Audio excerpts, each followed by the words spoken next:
Hello, dear members of the Soul Stories family. Today we will bring you a romantic love story, so let's get started.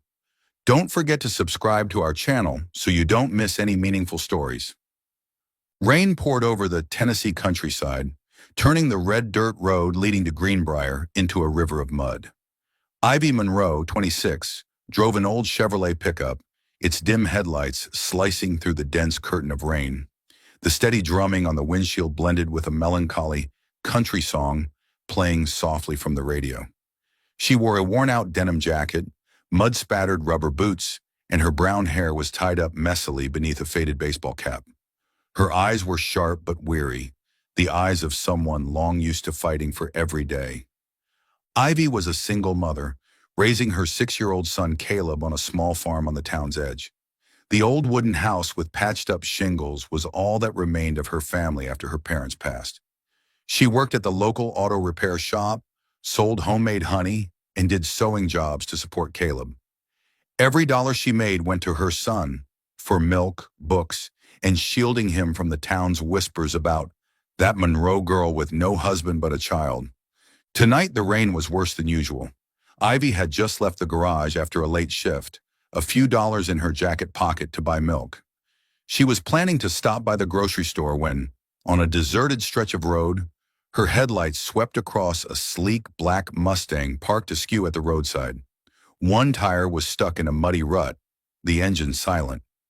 In this rural place, a fancy car like a Mustang was as out of place as a snowflake in the desert, lost and belonging nowhere.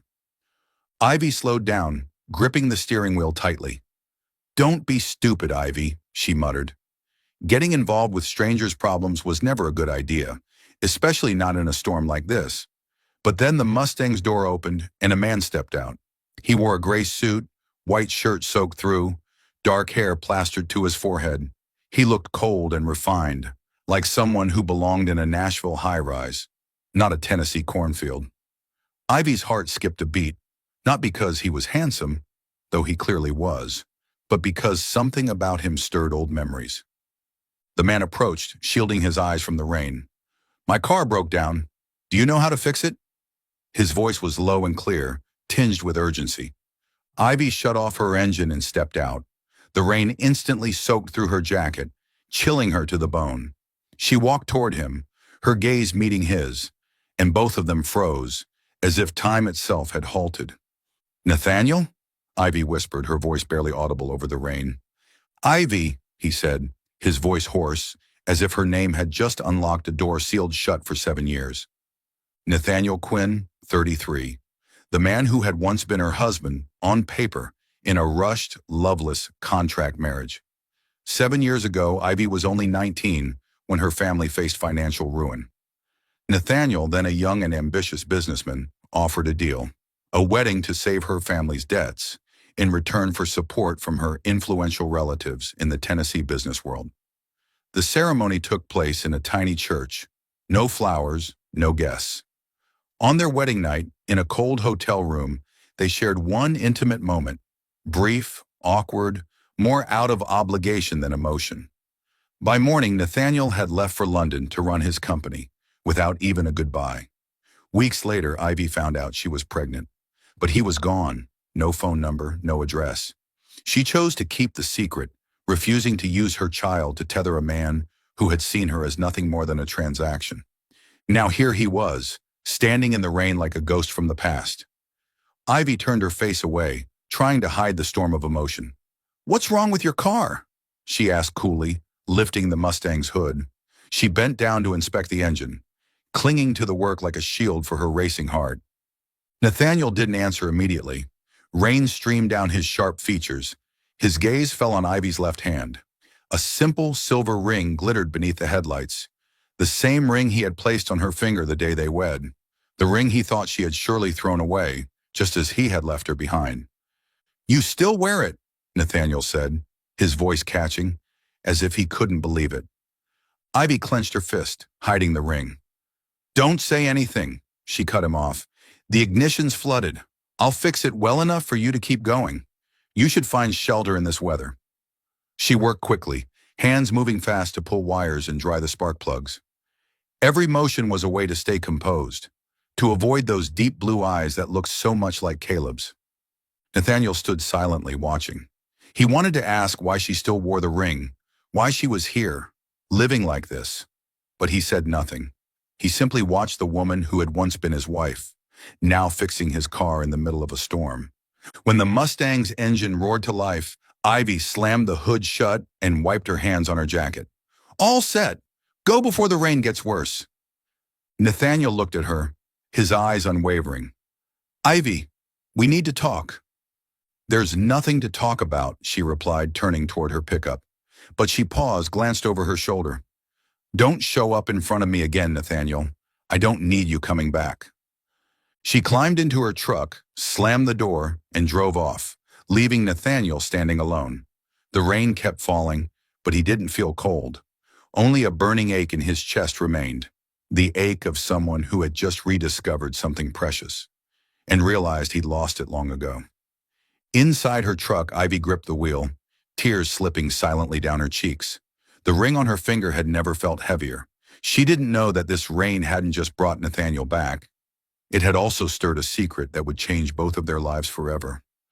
Rain still poured relentlessly against the windshield of the Mustang, but Nathaniel Quinn didn't start the engine. He sat there, hands gripping the steering wheel, eyes fixed on the place where Ivy's pickup had vanished into the night. The image of the silver ring on her finger, the ring he once believed was just part of a transaction, kept replaying in his mind.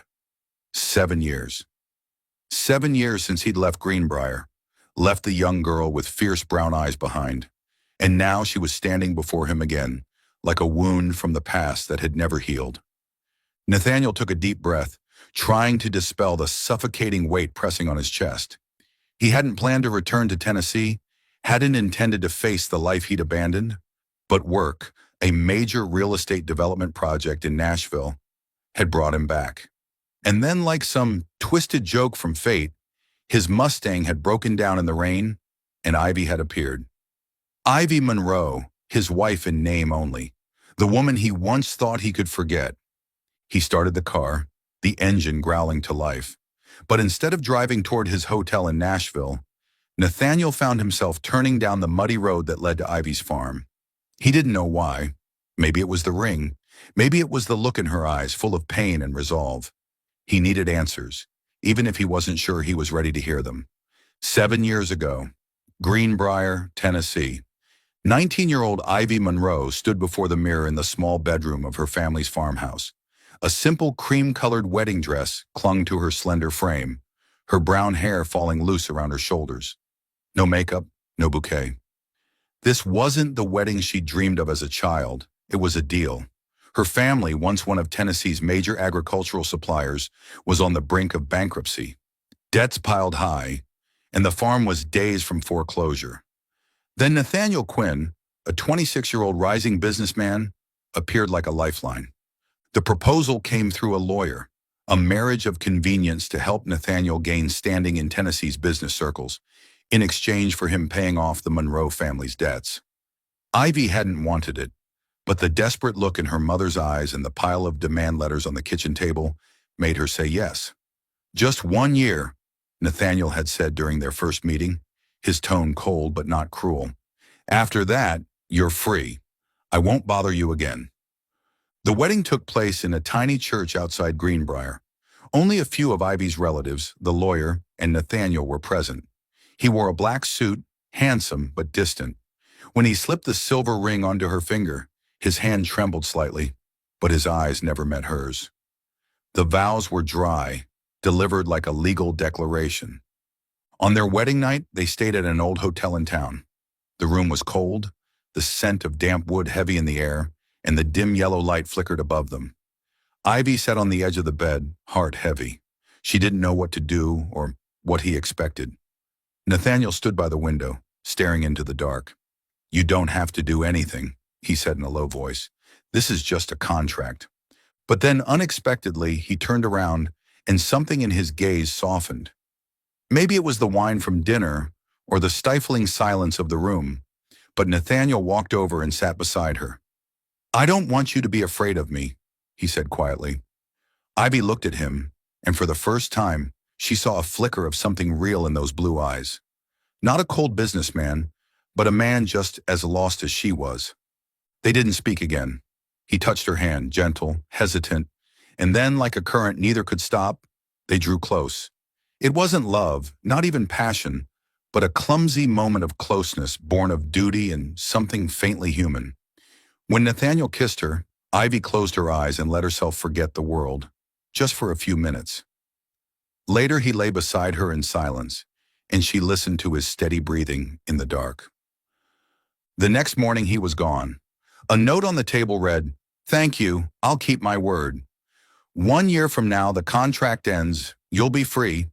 He flew to London to run his company, leaving no phone number, no address. Ivy woke up alone, the silver ring on her finger the only proof that the night had ever happened. 3 weeks later she discovered she was pregnant. Panicked, she tried to contact Nathaniel through his lawyer, but received only a cold response. "Mr. Quinn is unavailable at this time." Her family, though now debt-free, started whispering behind her back. "Poor girl," they said. Ivy held her stomach and made her decision. She would keep the baby. She wouldn't use the child to tie Nathaniel to her, wouldn't raise her child in a home built on a transaction. She named the baby Caleb, and from that moment on, he became her whole world. Present day, Greenbrier, Tennessee. The Mustang stopped in front of Ivy's farm. The wooden house came into view under the glow of the headlights, roof patched, the fence leaning to one side. Nathaniel stepped out, the rain soaking through his suit. He didn't know what he was doing, but his feet carried him to the door. He knocked, heart pounding. Ivy opened the door, her expression shifting from surprise to guarded.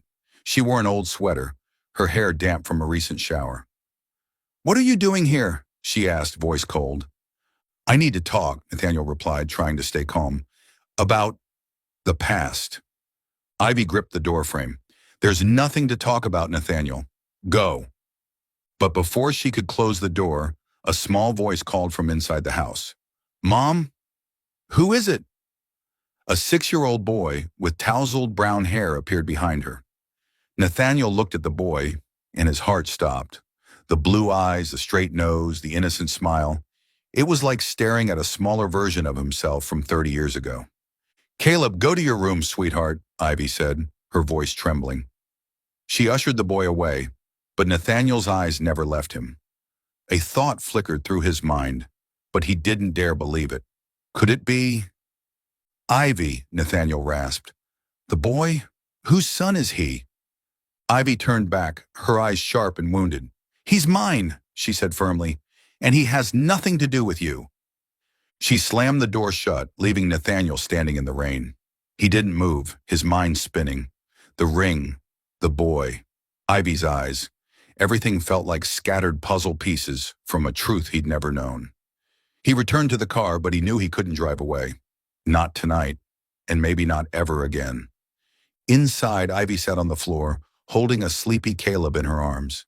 Tears slipped down her cheeks. She had tried to forget Nathaniel, tried to build a life for herself and her son. But now he was back, and she knew. The secrets she had buried for 7 years were on the verge of being exposed.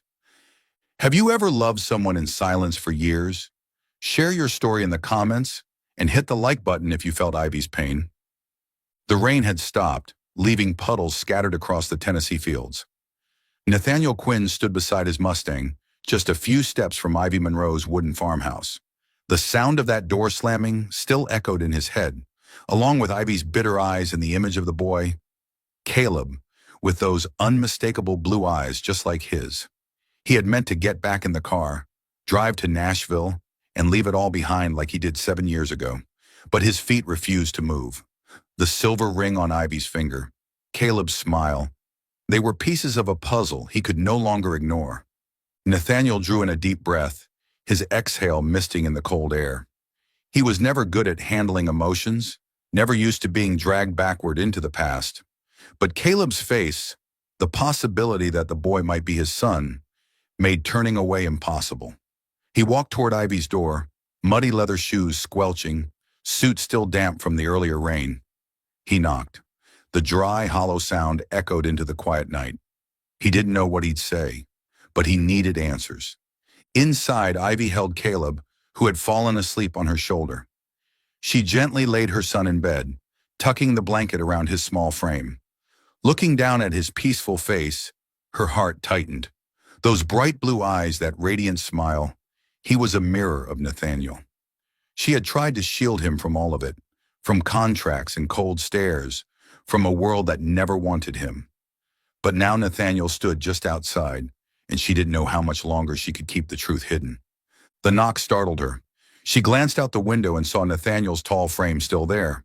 Her fingers clenched around the edge of the curtain, the silver ring on her left hand digging into her skin like a bitter reminder. She opened the door, her eyes sharp and cold. "I told you to leave, Nathaniel," she said firmly. "Don't make this worse. Just let us be." Nathaniel didn't budge, his eyes locked on hers.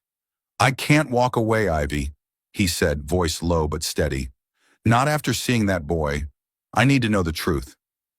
"The truth?" Ivy laughed bitterly. "The truth is, you left me 7 years ago, Nathaniel. You don't get to show up now and start demanding things. Go, before I call the neighbors." She slammed the door again, but didn't lock it. She leaned her back against the wood, heart pounding. She wanted him gone. But through the crack in the door, she still heard his footsteps. He hadn't moved. She opened it once more, eyes filled with tired fury. "What do you want, Nathaniel? It's cold, and I don't need the neighbors talking. Come in, but only for a few minutes." Nathaniel stepped inside. The scent of old wood and honey hung in the air. The house was small and simple, but warm. A chipped wooden table, children's drawings taped to the wall, a softly crackling fireplace.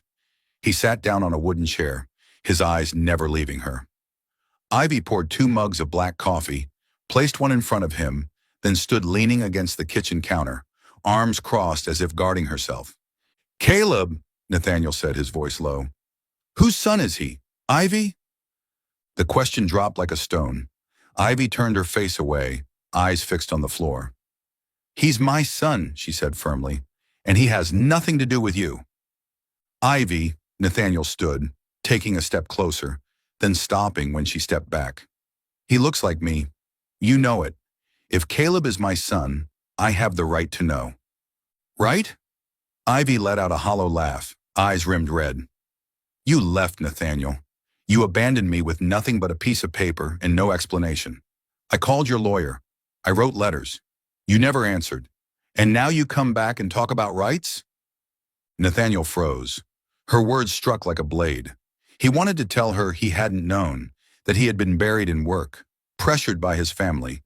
But he stayed silent, because she was right. A small voice echoed from the bedroom. "Mom, I'm hungry." Caleb appeared, rubbing his eyes. Ivy knelt beside him, holding him close. "Okay, sweetheart, I'll get you something." She looked up at Nathaniel, her voice cool. "You staying for dinner?" "It's just eggs and toast, but Caleb likes having company." Nathaniel nodded. "I'd like to stay." Dinner passed in a strange haze, both warm and tense. The small wooden table was crowded with 3 chairs. Caleb chatted nonstop, telling stories about school, the neighbor's dog, his latest drawing. Ivy smiled at him, but never looked at Nathaniel. Nathaniel ate slowly, trying to follow Caleb's stories, but his mind circled the same question. Is this boy mine? When Caleb mentioned his wish for a bike, Nathaniel said, "I know a store in Nashville that sells great ones. If your mom agrees, maybe I could take you to look." He looked at Ivy, waiting. She clenched her hands under the table. Her voice was calm but firm. "Thank you, but we're fine. Caleb doesn't need a bike right now." Caleb pouted but didn't argue. Nathaniel felt a wall between him and Ivy, invisible but solid. She was protecting herself, protecting Caleb. He wanted to tear it down, but didn't know where to begin. After dinner, Caleb ran off to play in his room. Ivy cleared the dishes, her back turned. "You should leave," she said quietly. "Don't make this more complicated, Nathaniel. Not for me, for Caleb." "Ivy," he said, stepping closer, "if Caleb is mine, I want to be part of his life. I didn't know you were pregnant. I made a mistake leaving, but I need to know the truth." Ivy turned, eyes glassy with tears. The truth is, I've raised our son alone for 7 years, Nathaniel. The truth is, I've tried to forget you, but every time I look at Caleb, I see you." Her voice trembled. "Just leave us alone." Nathaniel stood there, heart heavy. He wanted to reach for her, to promise he would make it right, but he only nodded and stepped out the door. As he got into his car, his eyes lingered on the house. Caleb was his. He was almost certain now. And no matter how hard Ivy tried to shut him out, he knew. This time, he couldn't walk away. Dark clouds stretched across the Tennessee sky, warning of an approaching storm. Nathaniel Quinn drove his Mustang away from Ivy Monroe's farmhouse, the sound of the engine blending with the wind sweeping across the fields. Dinner with Ivy and Caleb, the boy who might be his son, left him tangled in emotion, warmth from Caleb's innocent chatter, and pain from Ivy's wounded gaze. Her words echoed in his head. "I raised our child alone for 7 years, Nathaniel." He knew he had no right to step back into her life, but the boy with the same piercing blue eyes as his made turning away impossible. Back in the kitchen, Ivy was finishing the dishes from dinner. She tried to focus on the task, but Nathaniel's eyes, deep, questioning, haunted her. She had sent him away, had built her walls high, but he had come back, still standing firm outside her door. The silver ring on her finger, a bitter memory she could never throw away, now felt heavier than ever. She glanced out the window, watching the Mustang's headlights fade into the distance. She exhaled in relief, but her heart was far from settled. She didn't want Nathaniel disrupting the life she had built with Caleb, but part of her couldn't help wondering, was she denying her son the chance to know his father? Thunder rumbled in the distance, followed by a light drizzle. Ivy was wiping the table when she heard a faint drip. She looked up and saw a droplet slipping through a crack in the ceiling, landing on the kitchen floor. "Leaking again," she muttered, hurrying to grab an old bucket. The roof had been damaged for years, but she didn't have the money to fix it. She considered climbing up to inspect it, but with the wind howling and thunder rolling, she hesitated.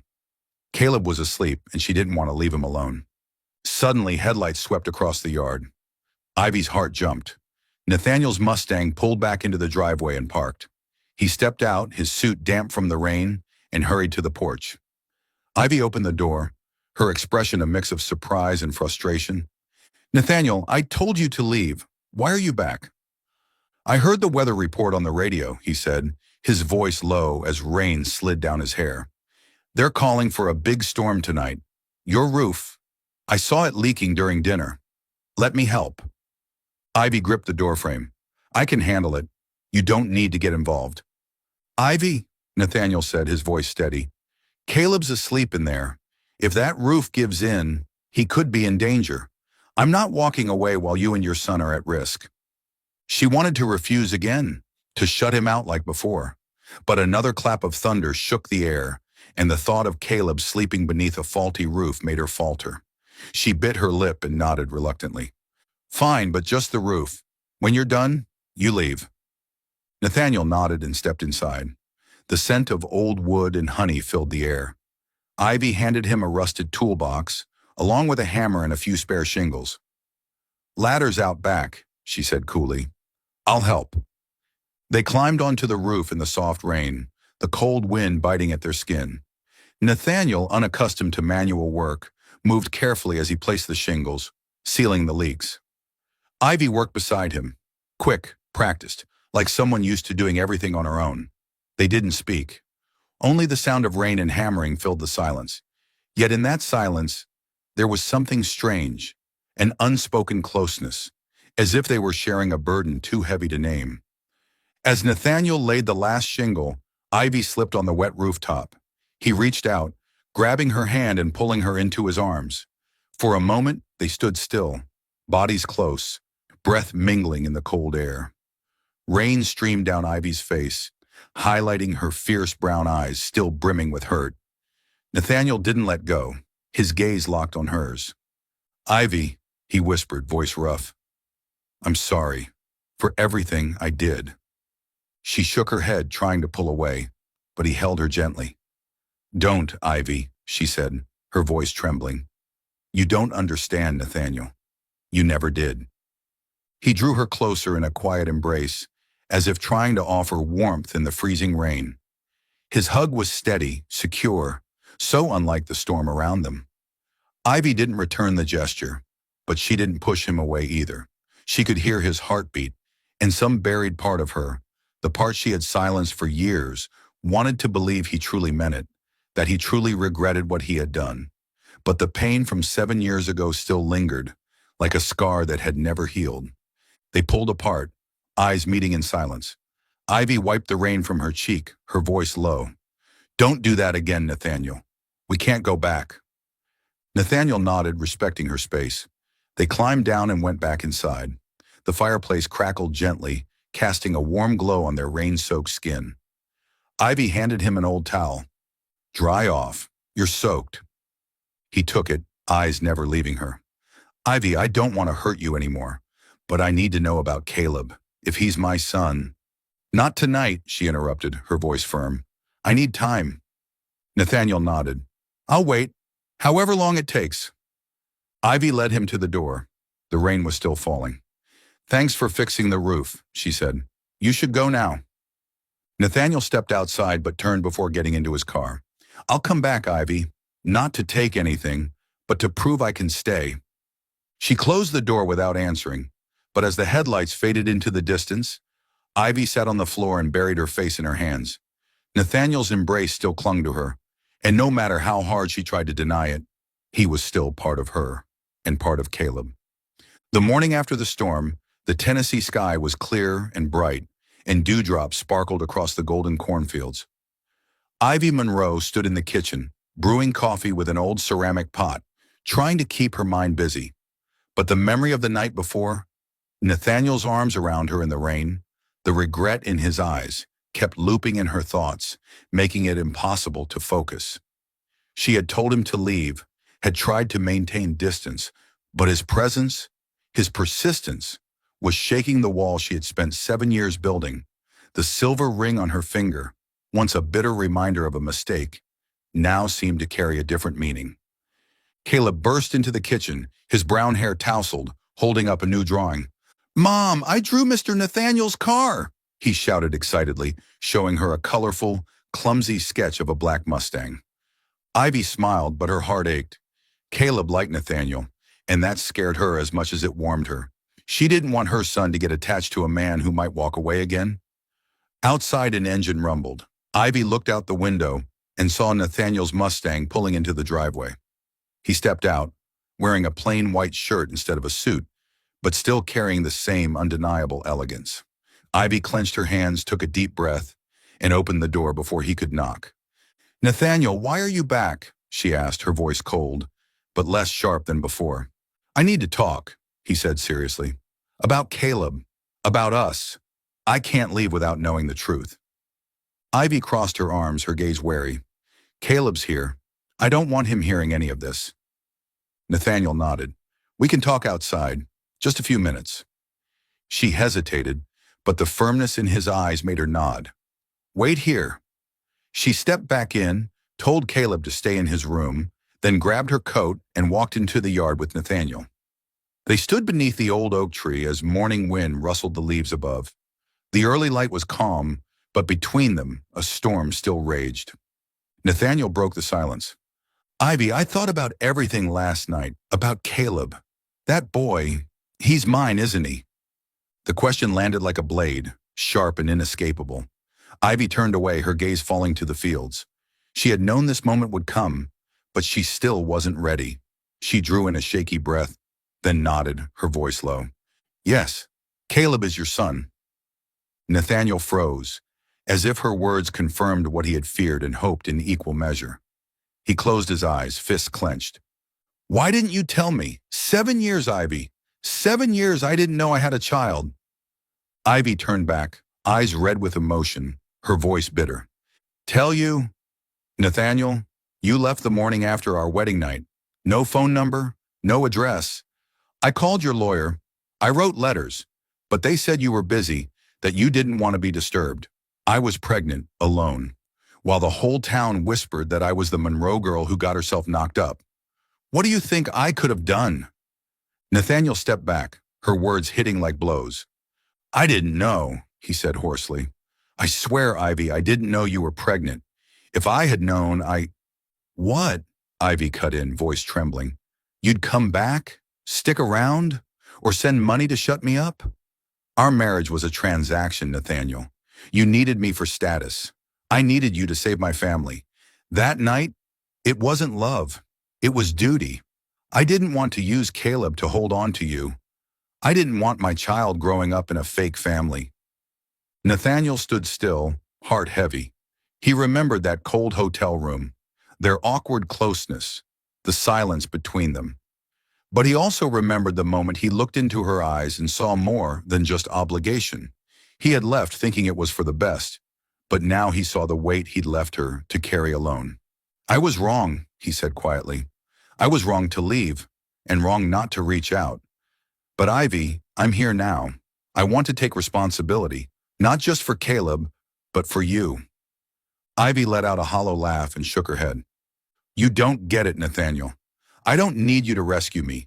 Caleb and I are fine. I've worked, I've raised my son, I've built this life without you. And now you show up, and everything's a mess again. Nathaniel stepped forward, his eyes softer. I'm not here to mess it up. I just want to be part of it. I want to know Caleb. I want to make up for the years I missed. And I want to understand you, Ivy. The woman who kept that ring even when I didn't deserve it. Ivy turned away, tears slipping down her cheeks. She gripped the silver ring tightly, as if it were the only thing keeping her upright. I kept it for Caleb, she whispered, because every time I looked at him, I needed to remember that it wasn't just my mistake. But I don't trust you, Nathaniel.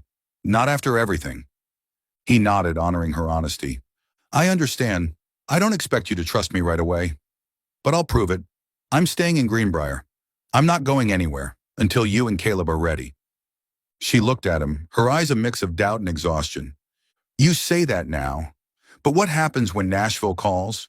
Or London? We don't belong in your world. My world changed the moment I saw Caleb, Nathaniel said firmly. And when I saw you, I'm not promising I can fix everything overnight, but I am promising to try. Before Ivy could respond, Caleb ran out from the house and wrapped himself around her leg. Mom, I finished my drawing, he beamed, then looked at Nathaniel curiously. You came back. Are you going to stay and play? Nathaniel crouched down and smiled at him. If your mom says it's okay, I'd love to stay for a bit. Ivy looked from her son to Nathaniel. She didn't want Caleb to get his hopes up, but the eagerness in her son's eyes made her falter. Just for a little while, she said quietly, but don't make him promises you can't keep, Nathaniel. Don't let my son down. Nathaniel nodded, gaze steady. I won't. They went back into the house and Caleb pulled Nathaniel into his room to show off his drawing. Ivy stood in the doorway, watching them, father and son, and her heart twisted. Nathaniel laughed with Caleb, listened to every word like it mattered, and for the first time Ivy saw someone different from the cold businessman of the past. But fear still lingered. Fear that he would leave again. Fear that she would open her heart, only to be broken once more. When Nathaniel finally stood to go, he paused at the door and looked back at her. I'll come back, he said, not to force anything, but to show you I mean it. She didn't respond, only closed the door behind him. But when the headlights disappeared down the road, Ivy sat down and held Caleb's drawing to her chest.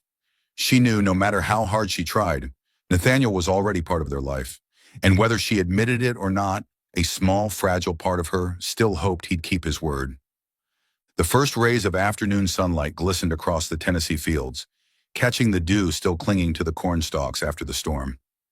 Ivy Monroe stood in the yard, watching Caleb kick around an old ball. His radiant smile was all she needed to keep going. But after her conversation with Nathaniel that morning, her heart was in turmoil. He knew the truth about Caleb now. He had promised to stay. But she couldn't shake the fear that he might leave again, just like he had 7 years ago. The silver ring on her finger, once a bitter reminder of pain, now held a fragile hope she didn't dare admit. Nathaniel Quinn sat in a temporary office in Nashville, less than an hour's drive from Greenbrier. He had postponed meetings in London, canceled his flight, and rented a small apartment in town to be closer to Ivy and Caleb. He knew rebuilding trust wouldn't be easy, but every time he thought of Caleb's smile or Ivy's fierce, guarded eyes, his resolve deepened. What he didn't expect was that his past and present were about to collide in a way he couldn't control. That afternoon, a white BMW pulled up in front of Ivy's farmhouse. A woman stepped out, blonde hair tied high, dressed in an expensive pencil skirt and heels, completely unsuited for the muddy dirt road. Ivy was picking up the ball for Caleb when she paused, eyes narrowing warily. The woman approached with a polite but icy smile. "You're Ivy Monroe?" she asked sharply. "I am," Ivy replied, pulling Caleb behind her. "Who are you?" "Elise Harper," the woman said, eyes scanning Ivy and Caleb with judgment. "Nathaniel Quinn's fiancé."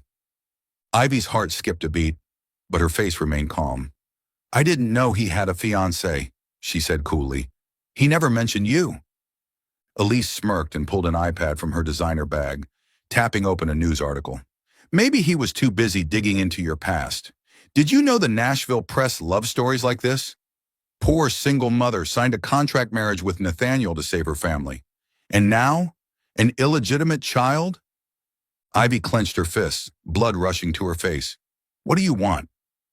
Elise stepped closer, her tone syrupy but poisonous. "I want you out of Nathaniel's life. He's mine, and I won't let a scandal like you ruin our future. If you don't leave, I'll make sure all of Tennessee knows who you are. A gold digger using a child to trap a CEO. Behind Ivy, Caleb clung to her hand. "Mom? What's she talking about?" he asked, voice small and anxious. Ivy knelt and gave him a forced smile. "Nothing, sweetheart. Go play inside." She gently pushed him toward the house, then turned back, her gaze sharp as glass. "Don't threaten me, Miss Harper. I'm not afraid of you or your headlines. I'm just trying to raise my son, and Nathaniel knows that." Elise raised a brow, unfazed. "You're not afraid? What about the boy? You want him growing up hearing whispers? The child of a contract marriage?" She shoved the iPad back into her bag. "Leave Greenbrier, or I'll make sure you regret staying." The BMW kicked up dust as it disappeared down the road, but Ivy stood frozen, hands trembling. She wasn't afraid for herself, but Elise's words about Caleb cut like a blade. Ivy had endured whispers and judgment for 7 years, but she couldn't let her son be dragged into the same storm. She walked back inside and found Caleb playing in his room. Her heart shattered. She couldn't let Nathaniel, or anyone from his world, pull them into a media circus. That night, Nathaniel returned to the farmhouse holding a small bicycle for Caleb. He had promised not to disappoint the boy, and he wanted to start with something simple. But when he knocked, Ivy opened the door with eyes colder than he'd ever seen. "You shouldn't be here," she said, voice firm. Nathaniel frowned, sensing something had shifted. "Ivy, what happened? I just wanted—" "Elise Harper was here," Ivy interrupted, pain in her eyes. "Your fiancée. She said she'd expose everything. Our marriage contract, Caleb, all of it. She wants me gone." Nathaniel froze, his face darkening. "Elise had no right to come here. I didn't know she did. I'll deal with her. Ivy, I swear." "But she was here," Ivy said, voice shaking. "And she's right about one thing. I don't belong in your world. Caleb doesn't either. I don't want my son growing up in headlines and gossip. I was wrong to let you back in." Nathaniel stepped forward, reaching for her hand, but she pulled back. "Ivy, please, don't let Elise or anyone else hurt you and Caleb. I won't let that happen. I promise." "Promise?" Ivy laughed bitterly, tears spilling down her cheeks. "You promised once before, Nathaniel. You said you'd keep your word, and then you left. Now you have a fiancé, a life I'll never be part of. I can't risk Caleb getting hurt." She pulled the silver ring from her finger and placed it in his palm. "Take it. I don't want it anymore. And don't come back." Nathaniel closed his hand around the ring, his chest aching. "Ivy, don't do this. Don't shut me out. I can't lose you both. Not again." But Ivy turned away and closed the door. She slid down to the floor, face in her hands, silent tears falling. She had thought she could open her heart again. But now all she wanted was to protect Caleb, even if it meant walking away from Nathaniel forever. Outside, Nathaniel stood still, the cold metal of the ring pressing into his palm. He knew Elise had crossed a line, and he would confront her. But deep down, he also knew this wasn't just about Elise. This was about his own failures, his silence, his absence. He looked back at the house where Caleb and Ivy were, and swore no matter how many times Ivy pushed him away, he would not give up. Not this time. Night blanketed Nashville, and the Grand Bell Hotel glowed like a jewel in the heart of the city. The ballroom shimmered with white roses, crystal chandeliers, and cascading silk drapes. Hundreds of guests, business leaders, politicians, reporters, gathered to witness the engagement party of Nathaniel Quinn, CEO of Quinn Enterprises, and Elise Harper, daughter of a powerful Tennessee family. But Nathaniel's thoughts weren't on the party. In his pocket was a cold silver ring, and in his heart, the image of Ivy Monroe closing the door in his face, leaving behind an ache nothing else could fill. After Ivy left Greenbrier, Nathaniel tried to find her. He called, drove to the farmhouse, only to find it empty. The neighbor said Ivy and Caleb had gone, without leaving an address. He knew she had left because of Elise's threats, because she feared Caleb would be hurt by the media storm. Nathaniel realized his greatest mistake. 7 years ago, he'd treated his marriage to Ivy like a business contract, and now he'd made the same mistake again, letting Elise believe in a love that was never real. He remembered the hollow years after he left Ivy, despite all his money and success, and vowed he wouldn't let ambition take his family from him again. Inside the ballroom, Elise stood in the crowd in a sparkling silver gown, her smile poised and confident. She raised a glass of champagne, chatting with guests, though her eyes searched for Nathaniel. He entered late, dressed in a tailored black suit, face unreadable but eyes full of resolve. Elise approached, gently taking his hand. "You look tense," she whispered. "Relax. Tonight's ours." Nathaniel slowly pulled his hand away. His voice was quiet. "Elise, I can't do this. I'm sorry for letting you believe in something that wasn't real. I was wrong to treat love like a contract. I won't hurt you by pretending." Elise froze, fingers tightening around her glass, her face draining of color. "You're insane. You can't do this. Not in front of everyone. You'll ruin me." "I'm sorry," Nathaniel said sincerely, "but I need to fix what I broke." He turned away and walked to the stage where a microphone waited. The crowd fell silent, eyes turning toward him. Elise stood in place, trembling, her perfect smile collapsing. Nathaniel took the mic, his voice low but clear. "Ladies and gentlemen, I apologize for the interruption, but I have something I need to say, not just to you, but to myself." He paused, memories flooding in. 7 years ago in a cold hotel room, leaving Ivy behind, believing their contract was enough. He remembered the emptiness that followed and the mistake he made again with Elise. "I once saw marriage as a business transaction. I was wrong. I hurt someone who didn't deserve it, twice. Ivy Monroe, the woman I left 7 years ago, kept the ring I gave her, even when I didn't deserve it. She's the mother of my son, Caleb, and I left them both behind chasing power." Gasps rippled through the room. Cameras flashed, but Nathaniel continued, steady. "Elise Harper, I'm sorry. You deserve real love. And I'm not that person. I misled you, and I take full responsibility. I can't marry you because I gave my heart away a long time ago." He held up the silver ring. "Ivy gave this back to me, but I won't give up. I'll find her, and if she lets me, I'll spend the rest of my life making things right." A few claps broke the silence, joined by murmurs and camera shutters. Elise turned and stormed out, her flawless composure shattered. Headlines raced through media outlets. CEO calls off engagement, apologizes to fiancé, declares love for woman in secret son. Quinn Enterprises stock wavered, reporters swarmed, the scandal ignited. Nathaniel left the hotel, driving straight toward Greenbrier. But instead of the empty farmhouse, he stopped at a local cafe, asked around, contacted lawyers, anything to find Ivy. He knew she didn't want to be found, but he couldn't give up. The ring in his hand reminded him he had lost her once to his mistakes. He wouldn't lose her again. In a small town several hours from Greenbrier, Ivy sat in a rented house watching Caleb sleep. She turned on the radio and heard the news. Nathaniel Quinn shocks guests by calling off engagement, apologizing to fiancé, and confessing love for a woman and their son. She turned it off, hands trembling, tears silently falling. She didn't know whether she could trust him, or if she was just running from her own heart. Meanwhile, Nathaniel sat in his car under a sky full of stars. He had chosen Ivy, chosen Caleb, and though storms lay ahead, he finally felt at peace. He would find them, and this time, no contract, no fear, he would not let anything stand in his way.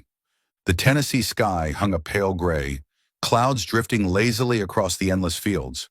Nathaniel Quinn drove his Mustang along winding country roads, his eyes flicking between the horizon and the worn paper map on the passenger seat.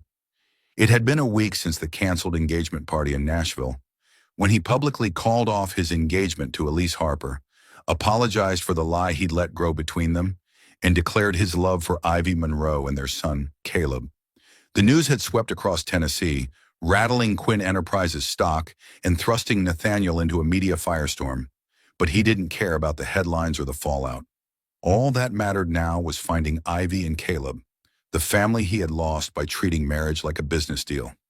Nathaniel had searched Greenbrier relentlessly, asked around the cafe, the grocery store, even Caleb's school. A sliver of hope had come from one of Ivy's old friends, a teacher at the school, who recalled Ivy mentioning a small church in Lebanon, 3 hours east. It was a place her mother used to pray. Nathaniel didn't know if she would be there, but it was his only lead. In his pocket, the silver ring Ivy had returned pressed like a weight against his heart, pushing him forward. Meanwhile, Ivy sat on a wooden pew inside the quiet church in Lebanon. Stained glass windows bathed the stone floor in shades of green and red. Caleb played in the corner, stacking wooden blocks into the shape of a car. Ivy watched him, heart heavy. She had left Greenbrier to protect him, from the press, from the rumors Elise had threatened. But the news of Nathaniel's speech, his apology to Elise, his public acknowledgement of her and Caleb, had found her on the radio, and now she couldn't run from her emotions. She didn't know if she could trust him. She didn't know if he had truly changed, or if it was just another promise waiting to be broken. The church door creaked open. Ivy looked up, her heart pounding. Nathaniel stepped inside, sleeves rolled to his elbows, hair tousled from the wind. He saw her instantly, and the look in his eyes, deep, aching, hopeful, stopped her breath. Caleb paused, watching the man curiously.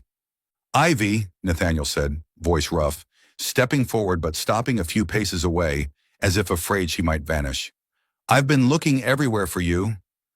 Ivy stood, arms crossed, eyes red but firm. "You shouldn't be here, Nathaniel. I told you. I don't want you disrupting our lives." "I know," he said softly, "but I can't let you and Caleb go. Not again. I was wrong to leave you 7 years ago. Wrong to treat our marriage like a contract. I don't want to make that mistake ever again." Ivy shook her head, tears slipping down her cheeks. "You say that, but then what? You have a whole world waiting in Nashville, in London. Caleb and I don't belong in that world, and after what Elise said, I can't let my son be hurt." Nathaniel stepped closer, his voice steady and sincere. "Elise is no longer a problem. I ended everything with her, in front of everyone. I apologize for dragging her into something false. I was wrong, Ivy, not just with you, but with her too. But I'm here now, for you, for Caleb. I don't want a contract. I want a family." Hearing his name, Caleb ran to Ivy and grabbed her hand. "Mom, what's Mr. Nathaniel saying?" Then he turned to Nathaniel, eyes bright. "Are you my dad?" The question sliced through the silence like a blade. Ivy dropped to her knees, holding Caleb close, her voice caught in her throat. "Caleb, sweetheart." She didn't know what to say, didn't want to give him hope that might crumble. Nathaniel knelt to Caleb's level, his eyes shining with emotion. "I'm someone who wants to be your dad, Caleb," he said gently. "But I made a big mistake, and I need your mom's permission. I promise I'll do my best, if you and she give me a chance." Caleb tilted his head, thoughtful, then grinned. "You have a cool car. I like you." He turned and ran back to his blocks, content again. Ivy stood, wiping her tears, but her voice stayed cautious. You don't understand, Nathaniel. Promises aren't enough. I raised Caleb alone for 7 years. I don't know if I can trust you. I don't know if you'll stay. Nathaniel nodded, pulling the silver ring from his pocket and placing it in her hand. I don't expect you to believe me right away, but I'm here to prove it. I canceled my flight to London. I rented a place in Greenbrier. I'm not going anywhere. This ring isn't a contract anymore. It's a promise. Ivy looked down at the ring, her fingers trembling. She remembered the nights she cried alone, the long days working to feed Caleb, and every moment she looked at her son and saw Nathaniel in his eyes. She wanted to believe him, but fear still clung tightly. Nathaniel, she whispered, if you hurt Caleb again, I'll never forgive you. Never. I know, he said, voice unwavering, and I won't let that happen. I lost you both once. I won't lose you again. They stood in the quiet church, the colored light casting soft shadows across their faces. Ivy gripped the ring tightly, not putting it back on, but not letting it go. I need time, she said. Not for me, for Caleb. Nathaniel's gaze softened. I'll wait, as long as it takes. Caleb ran over, tugging on Nathaniel's hand. Come see my car. Nathaniel smiled and followed him to the corner, crouching to admire the wooden creation. Ivy watched them, father and son, and her heart twisted. She didn't know if she could open herself again. But for the first time, she saw a different Nathaniel. Not the cold businessman from 7 years ago, but a man who had chosen to stay. As Nathaniel left the church, he turned back to Ivy.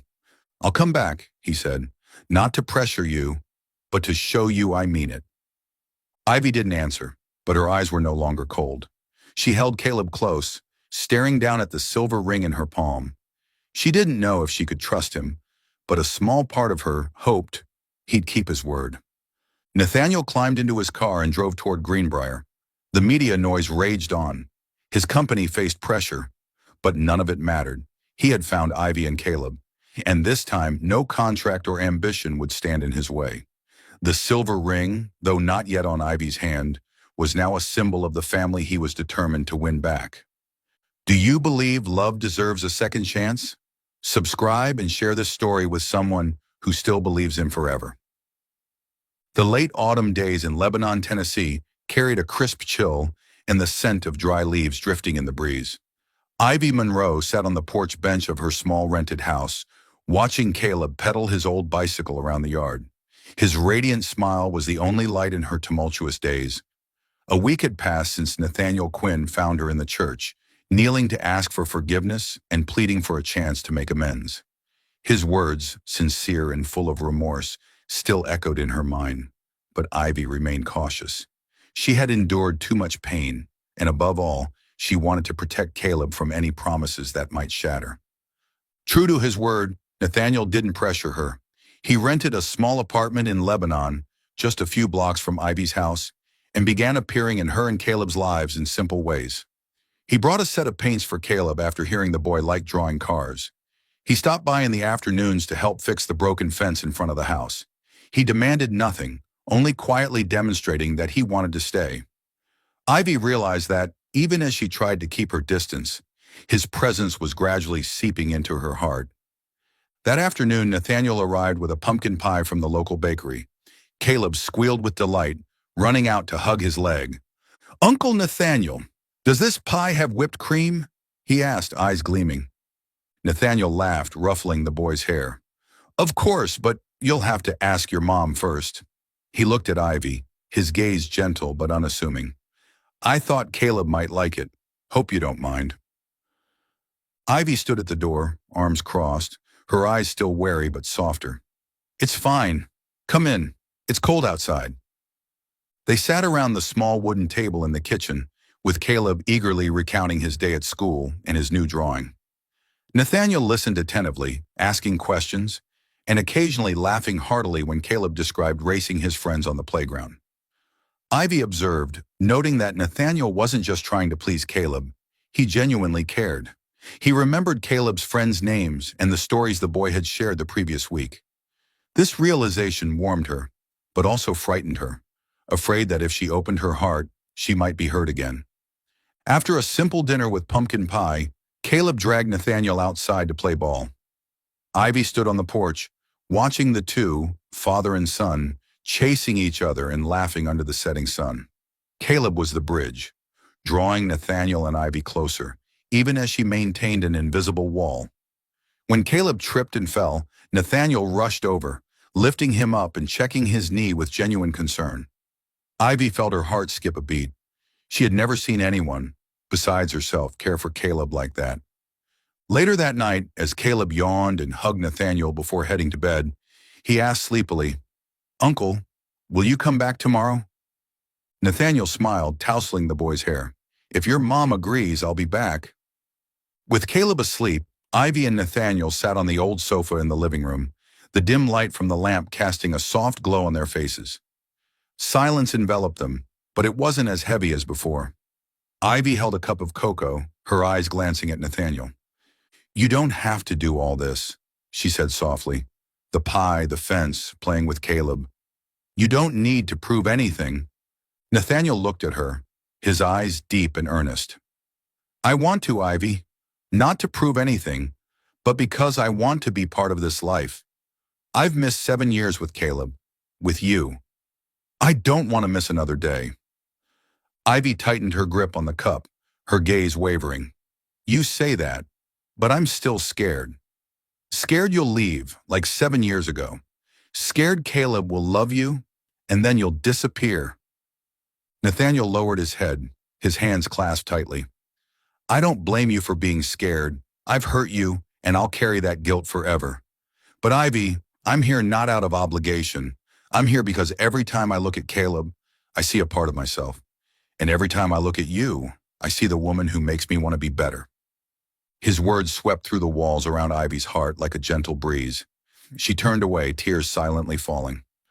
"I don't know if I can trust you," she whispered, "but when I see you with Caleb, I want to." Nathaniel reached out, hesitating, then gently touched her hand. "Then let me help you believe. Not with words, but with time." Ivy didn't pull her hand away. His touch was warm, tender, like an unspoken promise. They sat there in the darkness, whispering about small things, about Caleb, about days in Lebanon, about dreams they had buried. For the first time, Ivy saw Nathaniel not as the cold businessman from 7 years ago, but as a man striving, step by step, to be worthy of her and their son. That night, as Nathaniel prepared to leave, Ivy stood at the door, her eyes softer than ever. "Thank you for today," she said. "Caleb had a great time." Nathaniel smiled, his eyes lighting up. "I did too, Ivy. Not just because of Caleb, but because of you." He turned to leave but paused, pulling out a small drawing Caleb had given him. A picture of a Mustang car with 3 figures beside it: Nathaniel, Caleb, and Ivy. "He drew us," he said, his voice husky. "I want us to be real like this." Ivy looked at the drawing, her heart trembling. She didn't respond, but as Nathaniel drove away, she stood at the door longer, her eyes following the fading headlights. Feelings, though small, were sprouting within her, like a seed planted by Caleb and nurtured by Nathaniel's sincerity. In his small apartment in Lebanon, Nathaniel sat on a chair, gazing at Caleb's drawing. He thought about the boy's smile, Ivy's hesitant eyes, and the gentle touch of her hand that evening. He knew the journey ahead was long, but for the first time he felt hope. He had missed 7 years, but now, with Caleb as the bridge, he would do everything to build a real family. A year passed in Lebanon, Tennessee, bringing gentle autumn days and golden leaves scattered across the fields. Ivy Monroe stood outside her small house, watching 7-year-old Caleb ride his new bike down the dirt road, laughing as Nathaniel Quinn pretended to chase him. The love between Ivy and Nathaniel had grown slowly, like a quiet but steady river. Nathaniel had kept his promise. He stayed in Lebanon, proving day by day that he was no longer the man who once treated marriage like a contract. He had become an irreplaceable part of Ivy and Caleb's lives, and Ivy's once wounded heart had slowly opened to him. Nathaniel didn't just stay, he changed his whole world. He moved most of Quinn Enterprises' projects to Tennessee, focusing on community development, building schools, fixing roads, and supporting local farmers. His Nashville office became a small satellite branch, while he spent most of his time in Lebanon, working out of a modest office in town. He told Ivy he wanted Caleb to grow up in a better place, and she began to believe he wasn't doing it just for them, but because he himself had found meaning in simplicity. That afternoon, the three of them sat in the backyard on a blanket, eating sandwiches and drinking lemonade Ivy had made. Caleb lay on the grass, talking about his dream of becoming an astronaut, then suddenly turned to Nathaniel. "Dad, have you ever flown into the sky?" he asked with wide-eyed wonder. Nathaniel smiled, his heart swelling at the word dad. After months of steady rebuilding, Ivy had finally agreed to let Caleb call him that, a milestone that moved Nathaniel more than any business victory ever had. "Not yet," he said, ruffling the boy's hair. "But if you do well in school, I'll take you to see a real airplane." Ivy watched them, her heart full. Caleb had become their bridge, bringing her and Nathaniel together through simple, everyday moments, playing ball in the yard, baking cookies, movie nights on the couch. But that evening, after Caleb fell asleep, Ivy and Nathaniel sat together on the porch under a starry sky, and the conversation turned more serious. "Ivy," Nathaniel said, his voice low, fingers laced, "I've never asked you, what was it like, those 7 years, raising Caleb alone? I want to know, even if it hurts." Ivy looked down at her lemonade, her eyes distant. She rarely spoke of those years, but the honesty in Nathaniel's voice opened something inside her. "It wasn't easy," she said softly. "When you left, I found out I was pregnant. I was terrified, Nathaniel. The whole town whispered behind my back, calling me the reckless girl. I worked at a garage, sold honey, mended clothes, anything to make ends meet. There were nights I didn't sleep, just holding Caleb and wondering if I was strong enough. But every time he smiled, I knew I had to keep going." Nathaniel clenched his hands, eyes rimmed with tears. "I'm so sorry," he whispered. "I wasn't there when you needed me most. I turned our marriage into a deal and left you with all the pain." Ivy shook her head, her voice softening. "I used to be angry. But now, seeing you with Caleb, seeing how hard you've tried, I'm not angry anymore. I just want us to be honest, Nathaniel. No more contracts, no more business deals." Nathaniel reached for her hand, gently interlacing their fingers. "I am being honest, Ivy. You and Caleb, you are my whole world.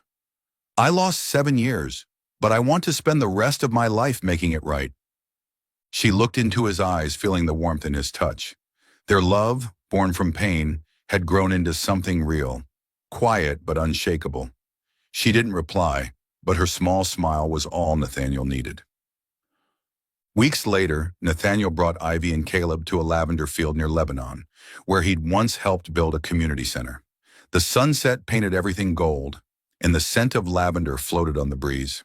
Caleb ran through the rows, laughing, while Nathaniel held Ivy's hand, eyes shining.